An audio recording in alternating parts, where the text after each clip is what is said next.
So Anthony Joshua was scheduled to fight Dillian White on August 12th, but due to a drug test, Dillian White could not fight. And they found a replacement fighter for Anthony Joshua. They wanted the fight to still go on, and that replacement fighter was Robert Helenius. Now, if you know Robert Helenius, you know that he got knocked out brutally, a brutal knockdown by Deontay Wilder. And he also had a fight last week. The week prior, he honestly took this fight on a 7-day notice. So props to him.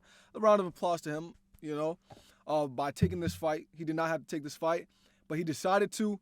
And honestly, it was a good fight. It was a good fight to watch with the heavyweights. Not the greatest of fights, but it was an okay fight and a good nice little test for Anthony Joshua. So let's get into the fight. Okay, so the first 2 to 3 rounds, Anthony Joshua was honestly very patient.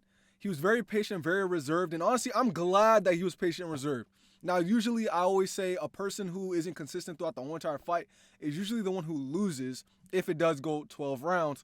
But when it comes to this fight, which it did not go 12 rounds, I kind of like how Anthony Joshua was very reserved. He was very patient. He wasn't trying to rush in for shots, because usually whenever he does that, try to become a brute force, he always ends up getting caught, and he knows, we've seen that he doesn't have the best chin. He does fall. He does wobble. His knees does wobble a lot. So going into this fight, I was happy to see the first 2 to 3 rounds, him kind of being patient, looking for the right jabs to take. He wasn't just head hunting. He was actually jabbing to the body, jabbing to the head, moving around.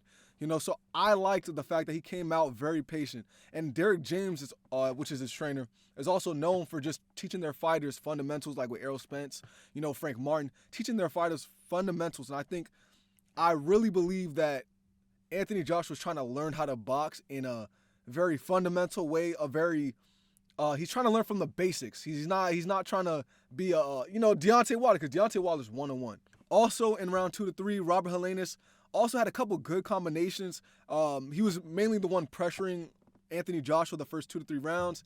And overall, great head movement and great jabs from Robert Helenius. Great offense. Now, round 4, 5, and 6, we see Anthony Joshua impose his will a little bit more.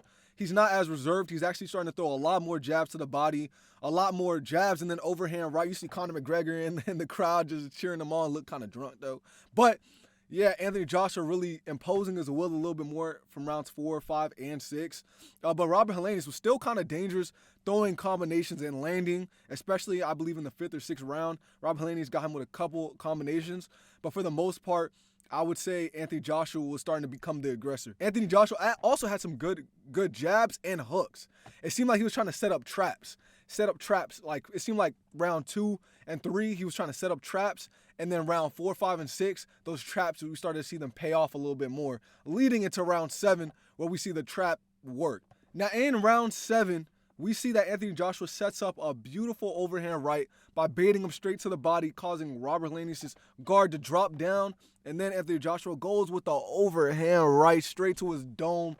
Down goes Robert Helenius. Match over. And then you see, Anthony Joshua with the Triple H and Shawn Michaels to suck it. Hey, say what you want about Anthony Joshua. Say, Deontay Wilder finished Robert Helenius in like 1 round. Say what you want. But at the end of the day, I don't understand why so many people are hating on Anthony Joshua. I feel like he's truly trying to learn the basics, truly trying to learn the fundamentals, change trainers, and he's really trying to learn how to elevate his boxing game outside of just brute force and being bigger, So I give him props for this match. Granted, hopefully he can fight Deontay Wilder. I know people say Deontay Wilder's gonna wipe him out, this, that. But at the same time, give props when props is due, bro. Give props when props is due. Good fight. Wasn't the greatest fight, wasn't the greatest performance, but from what I've seen was a major improvement of being patient, actually throwing great jabs and a nice setup. Nice setup with a trap. So overall, let me know what you guys think. Comment down below. Let me know. I'll be commenting back to every single comment, so leave a comment. And yeah, let me know what you guys think. I'm out.